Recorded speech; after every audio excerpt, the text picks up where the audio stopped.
నా ఫ్యామిలీ కోసము 10,00,000 పాలిసీ ఉంది, 50,00,000 పాలిసీ ఉంది, రూ. 1,00,00,000 హెల్త్ ఇన్స్యూరెన్స్ ఉంది అని జెప్పేసి మీరు ధీమాగా ఉంటున్నారా?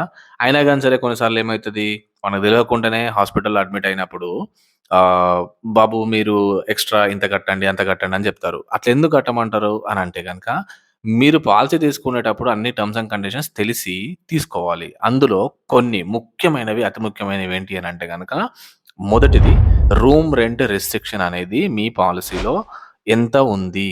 అసలు ఉందా? లేదా? అనేది చెక్ జేసుకోండి.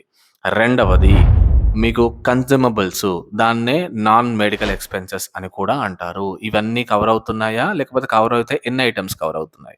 సో, ఇది గూడా దెలుసుకోవాలి. అండ్ మూడవది పేమెంట్ అనేది ఉందా? లేదా? మీ పాలిసీలో. ఇది గూడా మీరు చెక్ జేసుకోవాలి.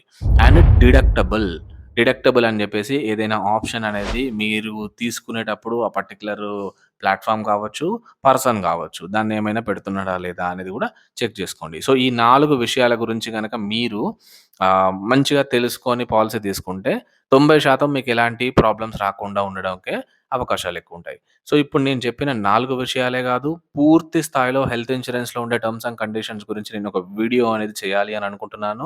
సో, దానికి మీ సపోర్టు లైక్ రూపంలో నాకు కావాలి. ఎందుకంటే, నేనిచ్చే ఈ వీడియో ఔట్‌పుట్ అనేది ఇంక మీరు ఈ ఒక్క వీడియో చూస్తే ఇంక వేరే ఏ వీడియో అనేది చూడాల్సిన అవసరం ఉండదు.